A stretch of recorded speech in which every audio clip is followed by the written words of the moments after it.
Welcome back to the deep dive. We've received some pretty heavy stuff this time. A lot of material focusing on the 2024 shooting in Florence, Kentucky. Yeah, Articles, reports, all surrounding this event. And well, we're going to dive in deep to those sources and really see what they tell us about what happened.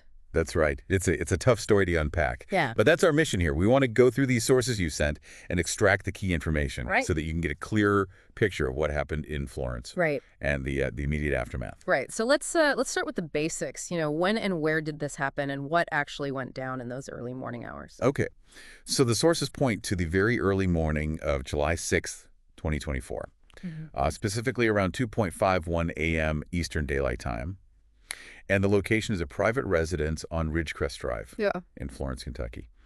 And the incident itself is being described as a mass murder, Right. a mass shooting that tragically ended in a murder-suicide. Oh, wow. Uh, So this was at a party, right? A birthday party that turned into a total nightmare. yeah. The sources describe a 21st birthday party for Brendan Parrott. Okay. His mother, Melissa Parrott, 44 years old, was the one hosting the party at her home. But unfortunately, that celebration was interrupted by the arrival of 21-year-old Chase Garvey. And Garvey wasn't invited, was he? It seems that from the sources that this wasn't just a random act of violence, but he actually targeted this gathering. Yeah, that's what it looks like. The sources are very clear that he was not an invited guest. Right. And what's even more disturbing is that he apparently stalked outside the home for almost an hour Oh my gosh. before opening fire. The sources don't specify what type of firearm was used, Okay. but the initial toll was devastating. 4 people were killed right there at the party, and 3 others were wounded. 4 people. Can you tell me who they were? So the sources identify those killed at the party as Melissa Parrott, the host, and 19-year-old Delaney Erie from Burlington. Okay. Her family confirmed she was Garvey's ex-girlfriend. Also killed were 20-year-old Hayden Ribicki of Ellesmere and 20-year-old Shane Miller from Florence. It's just awful. But, amidst all this horror, the sources also mention Melissa Parrott's incredible bravery. Can you talk about that a little? Yeah, it's a really powerful detail that comes out of the information. Melissa Parrott, according to her children's father, Bruce Parrott, actually saved the life of their 19-year-old daughter, Chloe, Oh, wow. who was shot in the chest. Mm. He believes that Melissa, running downstairs amidst all the chaos, Yeah. was crucial to her survival. It really speaks to, the incredible protective instincts of a parent in such a terrifying situation. Absolutely. What about the police? How quickly did they respond to this? Well, from what the sources say, the Florence Police Department responded pretty quickly. Okay. They got those calls about an active shooter at the residence, and officers arrived while the shooting was still ongoing. But Garvey managed to escape in a vehicle. Okay. Thankfully, people at the party were able to identify Garvey and give a description of his vehicle to Right. the officers, which was huge. So that led to a chase, right? It did. The information was relayed to other units, and they spotted Garvey as he was trying to leave the area. Okay. They tried to pull him over, but it turned into a full-blown car chase, with both the Florence PD and Boone County Sheriff's deputies pursuing him south on US 42. Okay. The chase ended south of Union when Garvey drove off the road into a ditch. And as officers approached the crashed vehicle, Right. they found that he'd shot himself in the head. Oh, jeez. He was pronounced dead at St. Elizabeth Florence Hospital later on. It's a grim series of events. We know 4 people were killed at the party and 3 were injured. Do the sources give us any more details about the condition of those who were injured and kind of the lasting impact on them?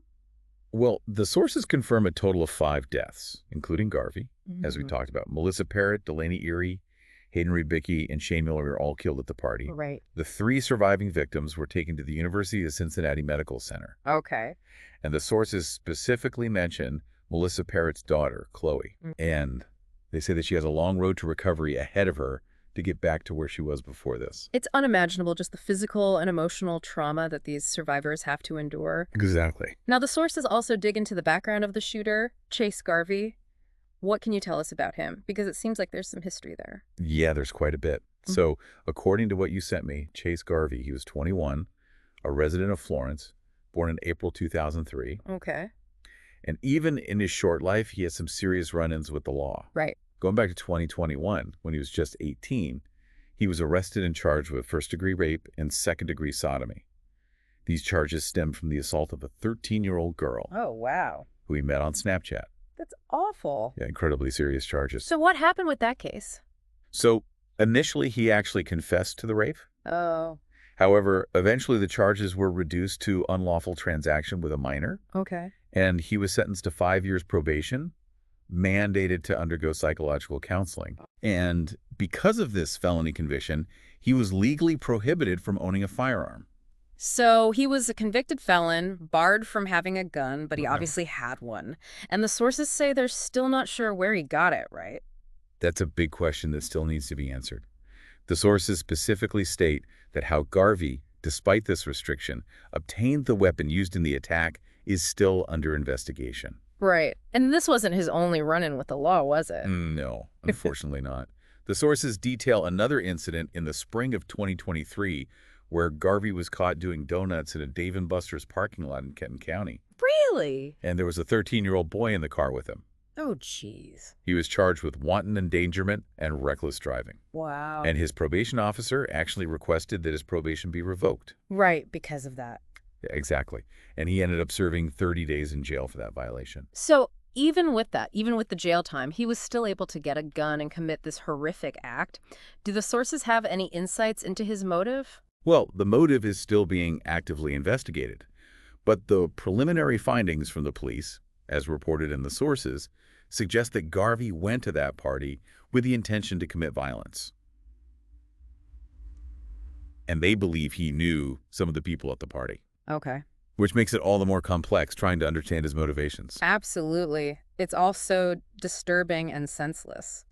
Now, let's shift gears a bit and talk about the aftermath, how the Florence community responded to this terrible tragedy. Well, the sources show a community in shock, in mourning. Right. Florence Police Chief Jeff Mallory said that, while mass shootings are sadly a national issue, Right. this is the first such event in Florence, making it all the more emotional for everyone there. Yeah. Captain Greg Rickamp said that, they train for these kinds of things. Right. But this is the first time it had actually happened in Florence. Right. And he really hopes it's the last. For a community like Florence, this must have been absolutely devastating. Totally. But it's heartening to see how the community came together, at least from what the sources say. Yeah, absolutely.